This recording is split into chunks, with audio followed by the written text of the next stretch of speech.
సమృద్ధి పెరిగిన కొద్దీ ఇశ్రాయేలు ప్రజల పాపం కూడా పెరిగింది. మోసపోకుడి, దేవుడు వెక్కిరింపబడడు, మనుషులు ఏమి విత్తునో ఆ పంటనే కోయును అనే మాట ఇశ్రాయేలు ప్రజల విషయంలో ఎలా నెరవేర్చబడింది? ఈ విషయాలను పరిశీలిద్దాం.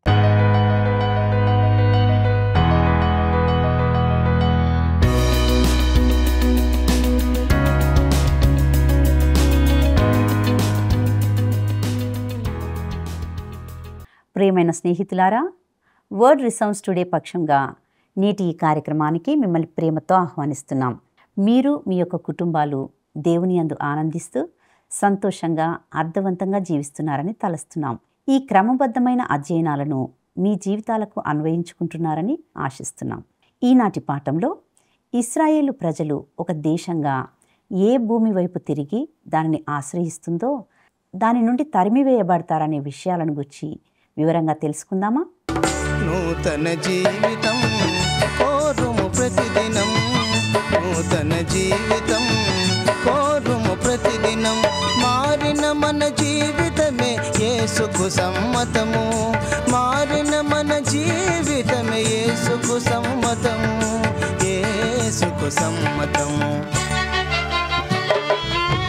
నూతన జీవితం కోరుము ప్రతిదినం, నూతన జీవితం కోరుము ప్రతిదినం.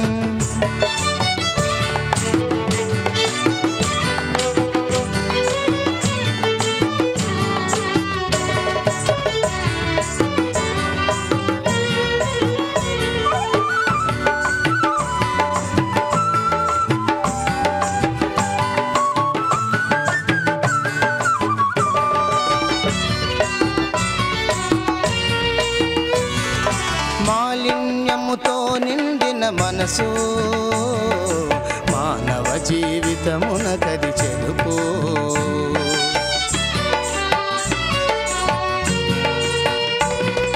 మాలిన్యముతో నిండిన మనసు మానవ జీవితమున కది చెరుపు.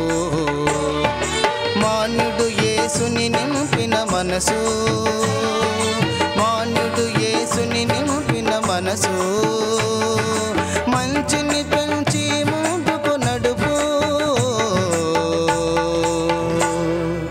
మంచిని పెంచి ముందుకు నడుపు. నూతన జీవితం కోరుము ప్రతిదినం, నూతన జీవితం కోరుము ప్రతిదినం.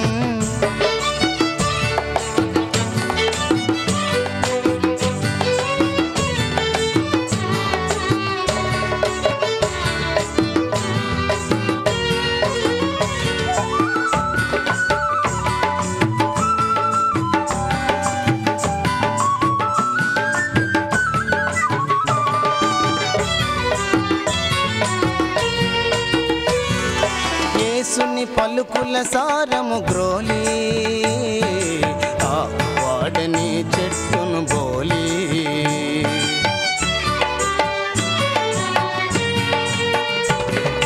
యేసుని పలుకుల సారము గ్రోలి, ఆ వాడని చెట్టును బోలి. వాక్యమనే ఖడ్గము చేబూని, వాక్యమనే ఖడ్గము చేబూని. క్రీస్తునందు ప్రియమైన ప్రేమధార కార్యక్రమాల వీక్షకులందరికీ మన రక్షకుడును ప్రభువైన యేసు క్రీస్తు సాటిలేని నామంలో శుభములు తెలియజేస్తున్నాం. నేటి ఈ పాఠంలో మనము హోషేయ గ్రంథము 10వ అధ్యాయాన్ని ధ్యానించుకోబోతున్నాం. ఇశ్రాయేలుపై దేవుడు తన తీర్పును ప్రకటించే భాగానికి మనం వచ్చి ఉన్నాం. ఈ అధ్యాయంలో దేవుని తీర్పును ఇశ్రాయేలు వారి మీదికి తీసుకొచ్చిన మరొక పనిని మనం కనుగొంటాం. ఇక హోషేయ గ్రంథము 10వ అధ్యాయము 1వ వచనాన్ని మనం గమనిద్దాం. ఇశ్రాయేలు విస్తారముగా వ్యాపించిన ద్రాక్ష చెట్టుతో సమానము, వారు ఫలము ఫలించిరి, ఫలము ఫలించిన కొలది వారు బలిపీఠములను మరి విశేషముగా చేయుచు వచ్చిరి. తమ భూమి ఫలవంతమైన కొలది వారు తమ దేవతా స్తంభములను మరి విశేషముగా చేసిరి.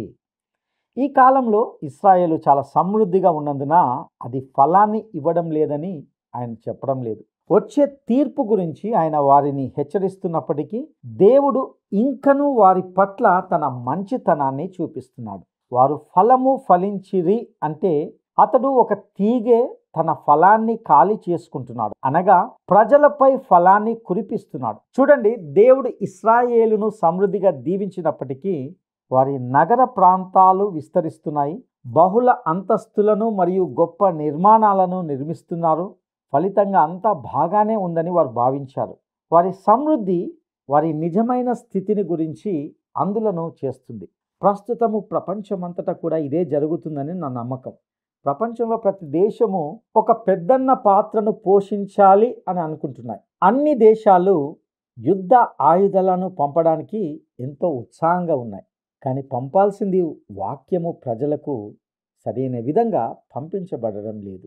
బాంబులకు బదులుగా ఏమీ పంపడం లేదు. ప్రియ స్నేహితులారా, లోకంలో ప్రతి దేశాన్ని గొప్పగా చేసినది, చేయగలిగేది దేవుని యొక్క వాక్యం మాత్రమే. మరియు మనం ఈరోజు దాని విషయమై చాలా అజ్ఞానంగా తిరస్కరిస్తూ ప్రవర్తిస్తూ ఉన్నాం. చరిత్రను బట్టి తర్కబద్ధమైన హేతుబద్ధమైన ముగింపు ఏమిటంటే, దేవుడు మనకు తీర్పు తీర్చకుండా వదలడు. అనేక గొప్ప రాజ్యాలు శిథిలాలు మరియు నాశనంలో పడి ఉన్నాయి. ఇది వాటిపై దేవుని యొక్క తీర్పును మనకు వెల్లడి చేస్తుంది.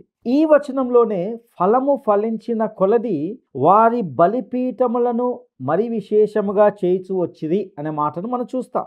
జనాభా పెరిగిన కొద్దీ తమ సొంత దైవాలను చేసుకోవడం పెరిగాయి. మరొక మాటలో చెప్పాలంటే, జనాభా పెరిగిన కొద్దీ వారి పాపం కూడా పెరిగింది. ద్రాక్షల తీగ యొక్క ఈ పోలిక ప్రభువైన యేసు యోహాను సువార్త 15వ అధ్యాయంలో యూదులైన తన శిష్యులతో చెప్పిన దానిని మనకు గుర్తు చేస్తుంది. అక్కడ ప్రభు అంటాడు, నేను నిజమైన అసలైన ద్రాక్షావళిని. అప్పటి వరకు వారు కలిగి ఉన్న జాతీయత దేవుని యొద్దకు ప్రవేశము మరియు ఆయనతో సంబంధాన్ని ఇస్తుందని వారు భావిస్తున్నారని ఆయన చెప్పాడు. ఇప్పుడు ఇది ఇక నిజం కాదు. ప్రభువైన యేసు తన నామం కొరకు ఒక సమూహాన్ని పిలవడం ప్రారంభించాడు. దానికి ఆయనే శిరస్సు అయి ఉన్నాడు మరియు ఆయన ఏర్పరచుకున్న సంఘమే ఆయన శరీరం అవుతుంది. నేను అసలైన లేదా నిజమైన ద్రాక్షావళిని అని ఆయన చెప్పినప్పుడు తన ప్రజలు ఇక మీదట దేవాలయం ద్వారా ఆరాధించరు, కానీ సజీవుడైన దేవుని యొద్దకు ఆయన ద్వారానే వస్తారు అని అర్థం. ఇక హోషేయ గ్రంథము 10వ అధ్యాయము 2వ వచనాన్ని మనం గమనిద్దాం. వారి మనస్సు కపటమైనది గనక వారు త్వరలోనే తమ అపరాధమునకు శిక్ష నొందుదురు. యెహోవా వారి బలిపీఠములను తుత్తునియలుగా చేయును, వారు ప్రతిష్ఠించిన దేవతా స్తంభములను పాడు చేయును. ఇక్కడ ఈ వచనంలో వారి మనస్సు కపటమైనది అనే మాటను మనం గమనిస్తాం. వాస్తవానికి వారు దేవునిని ఆరాధించారు. వారు ఆరాధించలేదని మనం చెప్పలేం. వారిలో చాలామంది పూర్వపు కాలములలో వారి పితరులు చేసినట్లుగానే పండుగ రోజులకు యెరూషలేముకు వెళ్ళి దేవుని ఆరాధనలో పాల్గొన్నారు. అయితే వారు వెంటనే ప్రతిష్ఠించబడిన బంగారు దూడల వద్దకు కూడా తిరిగి వచ్చి బయలును కూడా ఆరాధిస్తూ వచ్చారు. వారి మనస్సు కపటమైనది. ఒకరోజు వారు దేవుని ఆరాధిస్తారు, మరుసటి రోజు వారు బయలును ఆరాధిస్తారు. యాకోబు భక్తుడు తన పత్రికలో 1వ అధ్యాయము 8వ వచనంలో ప్రస్తావించిన స్థితి ఇదే.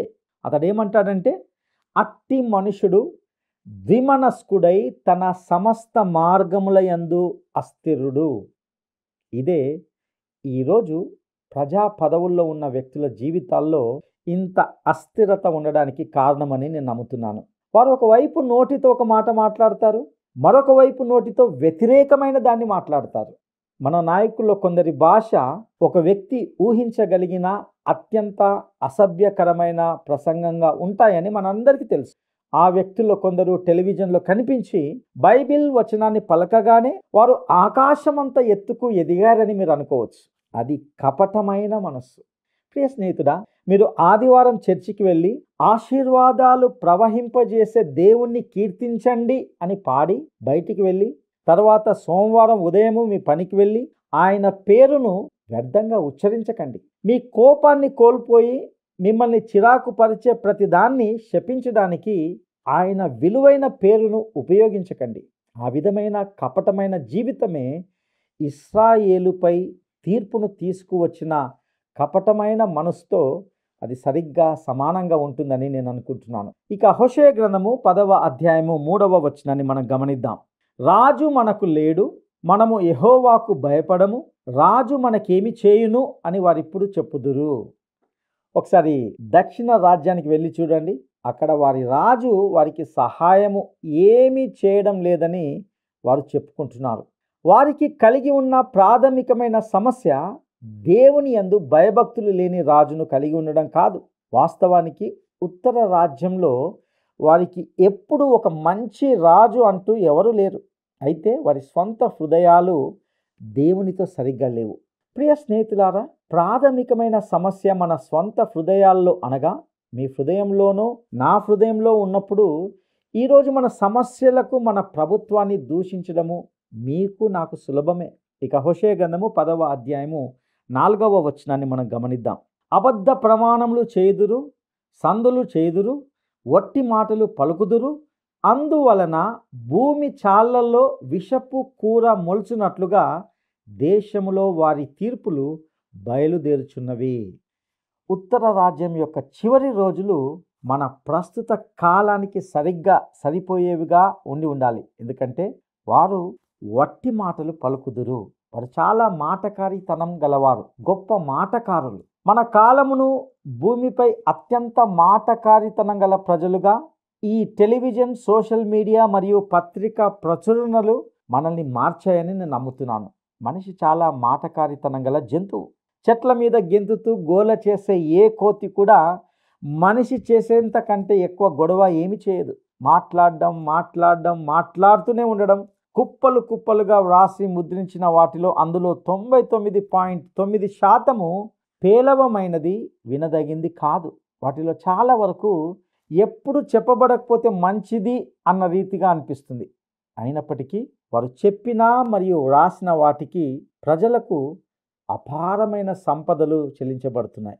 ఇవన్నింటిలో కూడా ప్రజలను దేవుని వైపు తిప్పడానికి, దేవుని వైపు మరియు దేవుని వాక్యం వైపు తిరిగి తీసుకురావడానికి, క్రీస్తును రక్షకునిగా చూపించడం గురించి కానీ మీరు ఏమీ వినే అవకాశం లేదు. ఇక అదేవిధంగా ఇక్కడ అబద్ధ ప్రమాణములు చేయుదురు, సందులు చేయుదురు అనగా వారు మాట్లాడతారు, అనవసరమైనవి మాట్లాడుతూనే ఉంటారు. వారు చెప్పే వాటిలో దాదాపు దేనిని మీరు నమ్మలేరు. సత్యం చెప్పమని న్యాయస్థానంలో ప్రమాణం చేయమని ఇప్పుడు మనము ప్రజలను పవిత్ర గ్రంథం మీద చేయి వేయమని అడగకపోవడము భయంకరమైనదని ఈరోజు కొంతమంది క్రైస్తవులు చెప్తుండడం నేను వింటున్నాను. స్పష్టంగా చెప్పాలంటే పవిత్ర గ్రంథము అలాంటి స్థలం నుండి వదిలించబడుతున్నందుకు నేను సంతోషిస్తున్నాను. ప్రమాణం చేసిన తర్వాత వారు ఎలాగైనా అబద్ధం చెప్తారు. పవిత్ర గ్రంథం మీద చేతుల నుంచి ప్రమాణం చేయడం ఆ గ్రంథాన్ని దూషించడమే అవుతుంది కదా.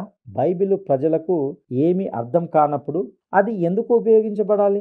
ఎవరైనా బైబిల్ మీద చేయి వేసి సత్యము చెబుతానని ప్రమాణం చేసి ఆ తర్వాత అబద్ధం చెప్పడం చూస్తే చాలా అసహ్యంగా ఉంటుంది. ఎంతమంది క్రైస్తవులు నేడు అబద్ధమైన వాగ్దానాలు చేయడానికి మాట్లాడారు? ఎంతమంది ప్రజలు తమ జీవితాలను దేవునికి ప్రతిష్ఠించుకుంటానని ప్రసంగ వేదిక వద్దకు నడిచారు? అదే విషయంలో దాన్ని మళ్ళీ చేశారు. అయినప్పటికీ ఇంకా ఏమీ మారని ప్రజలు ఎంతమంది ఉన్నారు? దేవునితో నిజంగా కార్యరూపకంగా వ్యవహరించకుండా మనము ఎన్నిసార్లు వట్టి మాటలు మాట్లాడతాము కదా. ఇక్కడ అందువలన భూమి చాళ్ళల్లో విషపు కూర మొల్చునట్లుగా దేశములో వారి తీర్పులు బయలుదేరుచున్నవి అనే మాటను మనం చూస్తాం. లేదా మన స్థాయిలో మాట్లాడితే తీర్పు మన తోటల్లో కలుపు మొక్కల్లా మొలకెత్తుతుంది. ఇక హోషేయ గ్రంథము 10వ అధ్యాయము 5వ వచనాన్ని మనము గమనిద్దాం. బేతావేనులోనున్న దూడ విషయమై షోమ్రోను నివాసులు భయపడుదురు, దాని ప్రభావము పోయినని ప్రజలును సంతోషించుచుండిన దాని అర్చకులను దుఃఖింతురు. ప్రియులారా, ఇక్కడ బేత్ ఆవెన్ అనేది బేతేలు కోసము వాడినటువంటి ఒక వ్యంగ్య పదం. బేతేల్లో ఒక బంగారు దూడ మరియు మరొకటి షోమ్రోన్లో ఉండడంతో ఈ రెండు నగరాల నివాసులు ఎవరి దూడ పెద్దగా ఉన్నది లేదా ఎవరి దూడపై ఎక్కువ బంగారం ఉందనే దాని విషయమై ఒకరికొకరు అసూయ పడేవారు.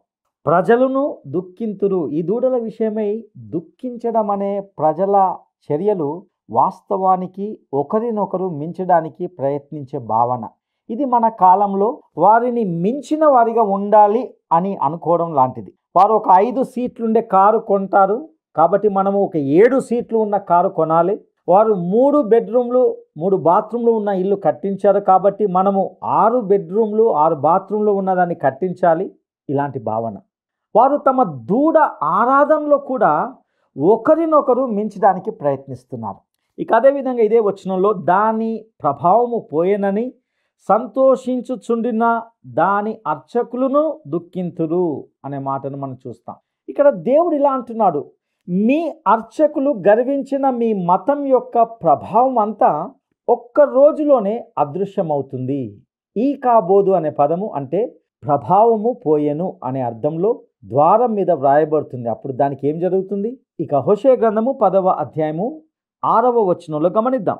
ఎఫ్రాయిము అవమానం నొందుటకు, ఇశ్రాయేలు వారు తాము చేసిన ఆలోచన వలన సిగ్గు తెచ్చుకొనుటకు అది అష్షూరు దేశములోనికి కొనిపోబడి రాజైన యారేబునకు కానుకగా ఇయ్యబడును. ఆ బంగారు దూడలు రాజైన యారేబుకు బహుమానంగా అష్షూరుకు తీసుకువెళ్ళబడతాయి. అవి రాజుకు తగిన బహుమానం అవుతాయి, ఎందుకంటే ఆ దూడల్లో చాలా బంగారం ఉండేది. ఇక ఎఫ్రాయిము అవమానం నొందుటకు, ఇశ్రాయేలు వారు తాము చేసిన ఆలోచన వలన సిగ్గు తెచ్చుకొనుటకు అనగా వారి ఆలోచన నిష్ఫలమవుతుంది. ఇక హోషేయ గ్రంథము 10వ అధ్యాయము 7వ వచనాన్ని మనం గమనిద్దాం. షోమ్రోను నాశనమగును, దాని రాజు నీళ్లలో కొట్టుకొని పోవు నురుగుతో సమానమగును. ఉత్తర రాజ్యం యొక్క రాజును దేవుడు తీసివేయబోతున్నాడని చాలా స్పష్టంగా చెబుతున్నాడు. అతడు నీళ్లలో కొట్టుకొని పోవు నురుగలాగా తీసివేయబడతాడు. ఆ రాజవంశం అంతయు, అలాగే దక్షిణ రాజ్యం నుండి వచ్చిన రాజవంశం అంతయు ఏమీ లేని స్థితికి తగ్గిపోతారు. ఇక హోషేయ గ్రంథము 10వ అధ్యాయము 8వ వచనాన్ని మనం గమనిద్దాం. ఇశ్రాయేలు వారి పాప స్వరూపమైన ఆవేనులోని ఉన్నత స్థలములు లయమగును, ముళ్ళ చెట్లును కంపయు వారి బలిపీఠముల మీద పెరుగును, పర్వతములను చూచి మమ్మును మరుగు చేయుడనియు, కొండలను చూచి మా మీద పడుడనియు వారు చెప్పుదురు. ఆవేనులోని ఉన్నత స్థలములు లయమగును. మనము ముందు చూసినట్లుగా వారు పర్వతాలపై చెట్ల తొర్రల్లో తమ విగ్రహాలను ఆరాధించేవారు.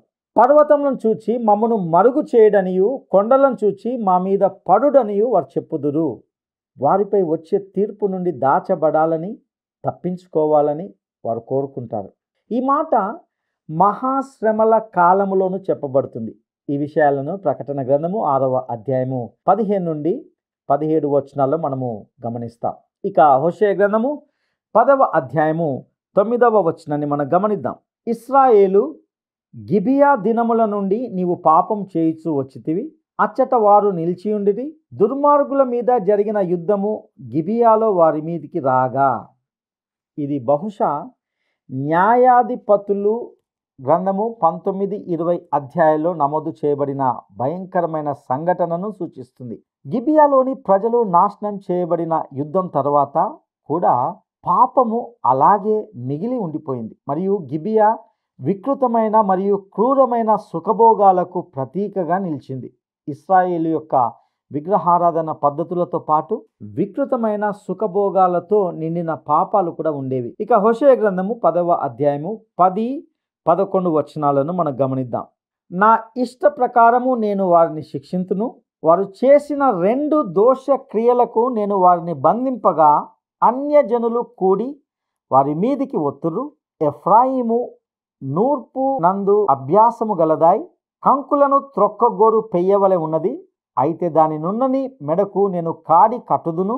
ఎఫ్రాయిము చేత దున్నించుటకు నేనొకని నియమితును. యూదా భూమిని దున్నును, యాకోబు దానిని చదును చేసుకొనును. ఈ వచనంలో ఎఫ్రాయిము నూర్పు నందు అభ్యాసము గలదై కంకులను త్రొక్కగోరు పెయ్యవలె ఉన్నది అనే మాటను మనం గమనిస్తాం. ఎఫ్రాయిము ధాన్యాన్ని నూర్చడానికి ఇష్టపడే పెయ్య వంటిది.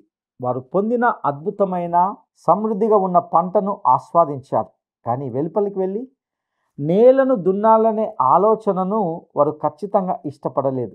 తాను చేయడానికి ఇష్టపడని పనిని దేవుడు ఎఫ్రాయిముతో మళ్ళీ చేయిస్తానని చెబుతున్నాడు. ఇక హోషేయ గ్రంథము 10వ అధ్యాయము 12వ వచనాన్ని మనం గమనిద్దాం. నీతి ఫలించినట్లు మీరు విత్తనము వేయుడి, ప్రేమయను కోత మీరు కోయుడి. యెహోవాను వెదుకుటకు ఇదే సమయము గనుక ఆయన ప్రత్యక్షమై మీ మీద నీతి వర్షము కురిపించినట్లు ఇది వరకెన్నడూను దున్నని బీడు భూమిని దున్నుడి. ప్రియులారా, ఇది బైబిల్ అంతటా కనిపించే ఒక సూత్రం. పౌలు గలతీలకు రాసిన పత్రిక 6వ అధ్యాయము 7-8 వచనాల్లో చెప్పింది కూడా ఇదే. మోసపోకుడి, దేవుడు వెక్రింపబడడు. మనుషుడు ఏమి విత్తునో ఆ పంటనే కోయును. ఎలాగనగా తన శరీరేచ్ఛలను బట్టి విత్తువాడు తన శరీరము నుండి క్షేమను పంట కోయును. ఆత్మను బట్టి విత్తువాడు ఆత్మ నుండి నిత్య జీవమును పంట కోయును. హోషేయ ఇలా చెప్తున్నాడు. వారు నీతిని విత్తినట్లయితే ప్రేమయను కోతను కోస్తారు. మనము దయ్యపు ప్రమాణాలకు తగిన విధానంగా జీవిస్తూ దేవుని నుండి బహుమతిని ఆశించకూడదు అనేది ఎప్పటికీ సత్యమే. ఇక హోషేయ గ్రంథము 10వ అధ్యాయము 13వ వచనాన్ని మనము గమనిద్దాం. నీ ప్రవర్తన ఆధారము చేసుకొని నీ బలాఢ్యులను నమ్ముకొని నీవు చెడుతనపు పంటకై దున్నితివి గనుక మీరు పాపమును కోత కోసి ఉన్నారు, అబద్ధమునకు ఫలము పొంది ఉన్నారు. ప్రియులారా, ఇశ్రాయేలు తగిన పాఠం ఇంకా నేర్చుకోలేదు. ఆమె చెడుతనమును దున్నింది కాబట్టి ఆమె పాపమును కోత కోసింది. వారు అబద్ధమునకు ఫలమును పొంది ఉన్నారు. వారు బలవంతులను, వారికి అబద్ధం చెప్పిన వారి నాయకులను నమ్మారు. వారు దేవుడికి బదులుగా ఈ మనుషులను నమ్మారు. కాబట్టి వారు విత్తిన దానికి రావాల్సిన అబద్ధాల ఫలము సరిగ్గానే వచ్చింది. దానియేలు గ్రంథము 4వ అధ్యాయము 17వ వచనంలో మనం చదివాం. దేవుడు రాజ్యం పైన అత్యల్ప మనుషులను నియమిస్తాడు. నా ప్రియ స్నేహితుడా, మన కాలంలో మీరు ఏ రాజకీయ పార్టీ గురించి మాట్లాడినా పాపపూరితమైన దేవుని యందు భయభక్తులు లేని ప్రజలు నీతిమంతుడైన నాయకుని ఎన్నుకోలేరు. ప్రజలు అబద్ధికులైనప్పుడు వారికి అబద్ధికుడైన నాయకుడే లభిస్తాడు. వారు వ్యభిచారులైతే వారికి వ్యభిచారి అయిన వ్యక్తియే లభిస్తాడు. వారు దొంగలైతే అదే రకమైన పాలకుని వారు పొందుతారు. నా ప్రియ స్నేహితుడా, ఈ విషయంలో మీరు దేవుణ్ణి ఓడించలేరు. గ్రీకు సామెతల్లో చెప్పబడినట్లుగా దేవతల పాచికలు నిర్ణీతంగా ఉంటాయి. అనగా మీరు దేవునితో జూదం ఆడి గెలవలేరు. మీరు ఒక అబద్ధికుడిగా, వ్యభిచారిగా, దొంగగా ఉండి వాటితో తప్పించుకోగలరని మీరు భావిస్తే నా వద్ద మీకు సమాచారం ఉంది. మీరు జీవితపు పాచికలు దొర్లించినప్పుడు మీరు గెలుపొందే విధంగా అవి వస్తాయని మీరు భావిస్తారు. సరే, అవి ఎలా వస్తాయో దేవుడికి ముందుగానే తెలుసు. ఎందుకంటే ఆయన వాటిని ముందుగానే నిర్ణయించాడు. మీరు పాపాన్ని విత్తినప్పుడు మీరు పాపాన్నే పండించుకుంటారు. అది అనివార్యమైనది. మీరు పాపం యొక్క ఫలితాలను తప్పించుకోగలమని మీరు భావిస్తే మీరు దేవుణ్ణి అబద్ధికునిగాను మరియు బైబిల్ని అసత్యంగాను చేస్తున్నారు. కొంతమంది తాము పాపంతో తప్పించుకున్నామని భావించడం నిజమే, కానీ ఎవరు ఎప్పుడూ తప్పించుకోలేదు. మనము ఆహాబు మరియు యెజబేలు లేదా ఇస్కరియోతు యూదాను తిరిగి రప్పించి సాక్ష్యం ఇవ్వమని ఒకవేళ అడగగలిగితే వారు పాపం యొక్క పర్యవసానాన్ని తప్పించుకోలేదని మీతో చెప్తారు. మరియు మనము మరణించిన మన కొందరు పితరులను తిరిగి బ్రతికించగలిగితే వారు కూడా ఇదే విషయాన్ని సాక్ష్యం ఇస్తారు. ఇక హోషేయ గ్రంథము 10వ అధ్యాయము 14వ వచనాన్ని మనం గమనిద్దాం. నీ జనుల మీదికి అల్లరి వచ్చును, షల్మాను యుద్ధము చేసి బేతర్బేలును పాడు చేసినట్లు ప్రాకారములు గల నీ పట్టణములన్నీ పాడగును, పిల్లల మీద తల్లులు నేలను పడవేయబడుదురు. పిల్లరా, ఇక్కడ షల్మాను అనేది అశ్షూరు రాజైన షల్మనేసర్ యొక్క సంక్షిప్త రూపం. బేతర్బేలు గ్రీకులు అర్బేలా అని పిలిచే స్థలాన్ని సూచిస్తుంది. ఇది గలిలియా ప్రాంతంలోని దేశపు ఉత్తర భాగంలో ఉంది. ఈ వాక్యంలో ఏ సంఘటనను సూచిస్తున్నారో లౌకిక చరిత్రలో గుర్తించడం కష్టమైనప్పటికీ ఇక్కడ ఒక యుద్ధం జరిగినట్లు తెలుస్తుంది. పిల్లల మీద తల్లులు నేలను పడవేయబడుదురు. ఇది అశ్షూరీయులు మాత్రమే కాకుండా తర్వాత బబులోనీయులు కూడా ఉపయోగించిన పద్ధతి. 137వ కీర్తన 8-9 వచనాల్లో చెప్పబడినట్లుగా ఇశ్రాయేలీలు బబులోనులో కూర్చుండి ఏడ్చినప్పుడు దీన్ని ప్రస్తావించారు. పాడు చేయబడబోవు బబులోను కుమారి, నీవు మాకు చేసిన క్రియలను బట్టి నీకు ప్రతీకారము చేయువాడు ధన్యుడు. నీ పసిపిల్లలను పట్టుకొని వారిని బండకు వేసి కొట్టువాడు ధన్యుడు. ఆనాటి యుద్ధంలో విధ్వంసం యొక్క భయంకరమైన క్రూరమైన నాగరికత లేని పద్ధతిని ఉపయోగించారు. అప్పటి వారు అంతగా అనాగరికులుగా ఉన్నారా అని అడిగితే అందుకు ఎదురు ప్రశ్న ఏమిటంటే, మనం ఇప్పుడు ఏమైనా మెరుగ్గా ఉన్నామా? ప్రస్తుతము మాదక ద్రవ్య సంస్కృతి, స్వలింగ సంపర్కులు, దయ్యపు ఆరాధకులు, మన యుగం యొక్క క్రొత్త నైతికత చేత చేయబడిన వాటి గురించి మీరు ఎప్పుడైనా చదివారా? చిన్న పిల్లల తలలను రాళ్లపై కొట్టి చంపడము ఈరోజు చేయబడే పాపాల కంటే ఏమైనా చెడ్డదా? ఒకసారి ఆలోచించాలి. ఇక హోషేయ గ్రంథము 10వ అధ్యాయము 15వ వచనాన్ని మనం గమనిద్దాం. ఈలాగున మీరు చేసిన ఘోరమైన దుష్ట క్రియలను బట్టి బేతేలు మీకు నాశనకరమాగును. ఉదయకాలమున ఇశ్రాయేలు రాజు కొట్టబడి నిర్మూలమగును. అష్షూరీయులు వచ్చారు మరియు ఒక్క రాత్రిలో ఇశ్రాయేలు అష్షూరుకు తీసుకుపోబడింది మరియు బానిసత్వ జీవితానికి గురి అయింది. ప్రియ సహోదరుడా, సహోదరి, మనము ఏమి విత్తుతామో అదే కోస్తాం. కాబట్టి మన ప్రవర్తన విషయంలో మనము జాగ్రత్తగా ఉండాలి. ఈ వాక్య సత్యాలు మీ జీవితాలకు అన్వయించుకోవడానికి పరిశుద్ధాత్మ దేవుడు మీకు సహాయం చేయను గాక. దైవాశీస్సులు. ప్రార్థన చేసుకుందాం. మహాపరిశుద్ధుడా, నమ్మదైన దేవా, నీకు వందనాలు. ఈరోజు మీరు మాట్లాడిన ప్రతి సత్యానికే నీకు వందనాలు. మేము ఏది విత్తుతామో అదే కోస్తాము అనేది నీ వాక్యంలో ఇమిడి ఉన్న గొప్ప సూత్రం. కనుక ఈ లోకంలో మా ప్రవర్తన విషయంలో, మా క్రియల విషయంలో మేము జాగ్రత్తగా ఉండడానికి నీ కృపా సహాయం దయచేయవలసిందిగా ప్రార్థిస్తూ మా రక్షకుడును నమ్మదగిన యేసయ్య శ్రేష్టమైన నామంలో అడిగి స్తుతించి వేడుకుంటున్నాము తండ్రి. ఆమేన్.